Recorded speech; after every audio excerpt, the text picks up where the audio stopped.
ಭಾಳ ಕಡಿಮೆ ಈ ಥರ ಟೀಸರ್ ರಿಲೀಸ್ ಮಾಡೋದಕ್ಕೆಲ್ಲ ಬರೋದು ಭಾಳ ಕಡಿಮೆ.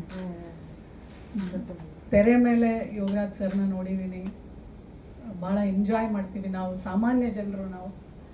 ನನ್ನನ್ನು ಈ ಒಂದು ಹಾಡಿಗೆ ನನ್ನನ್ನು ಯಾಕೆ ಕರೆದಿದ್ದಾರೆ, ಬಟ್ ನಾನು ಇಲ್ಲಿ ಬಂದು ಕೂತಾಗ ಅನ್ನಿಸ್ತು, ನಾನು ಒಬ್ಳು ತಾಯಿ, ನನಗೂ ಇಬ್ಬರು ಗಂಡು ಮಕ್ಕಳಿದ್ದಾರೆ.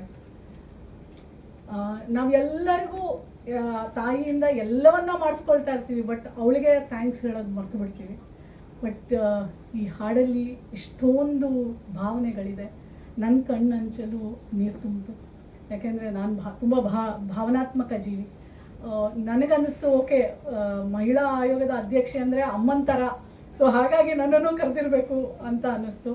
ಬಟ್ ಆದರೆ ಬಹಳ ಹೃದಯಕ್ಕೆ ಮುಟ್ಟುವಂಥ ಸಂಗೀತ ಸಂಯೋಜನೆ ಮಾಡಿದ್ದೀರಾ. ಮತ್ತು ಈ ಹಾಡನ್ನು ಸಹ ಭಾಳ ಸೊಗಸಾಗಿ ಹಾಡಿರುವಂಥ ಪ್ರೇಮ್ ಸರ್ ಇರ್ಬೋದು, ಮತ್ತು ನಮ್ಮ ಪ್ರೊಡ್ಯೂಸರ್ ಕುಮಾರ್ ಅವ್ರು ಇರ್ಬೋದು, ಮತ್ತು ನಮ್ಮ ಈ ಜಂಟಿ ಸನ್ ಆಫ್ ಜಯರಾಜ್. ಯಾಕೆಂದರೆ ಒಂದು ರೌಡಿ ಅಂದ ತಕ್ಷಣವೇ ಅವನನ್ನು ಸಮಾಜ ನೋಡೋದೇ ಬೇರೆ ಥರ. ಯಾಕೆಂದರೆ ನಮ್ಮ ಬ್ಯಾಕ್ಗ್ರೌಂಡ್ ಎಲ್ಲ, ನಾವೆಲ್ಲ ಹಳ್ಳಿ ಜನ, ನಮಗೆಲ್ಲ ಗೊತ್ತು ಇದು ಹೇಗೆ ಅಂತೆಲ್ಲ.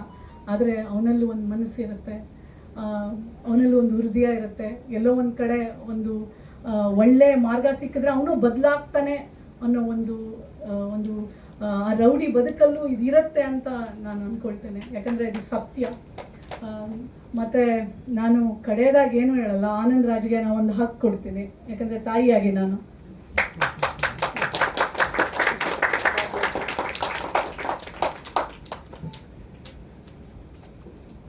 ಈ ಸಿನಿಮಾ ಯಶಸ್ವಿಯಾಗಲಿ ಅಂತ ಹಾರೈಸ್ತೇನೆ. Thank you. Thank you ma'am. ತುಂಬಾ ಹೃದಯಪೂರ್ವಕ ಮಾತಾಡಿ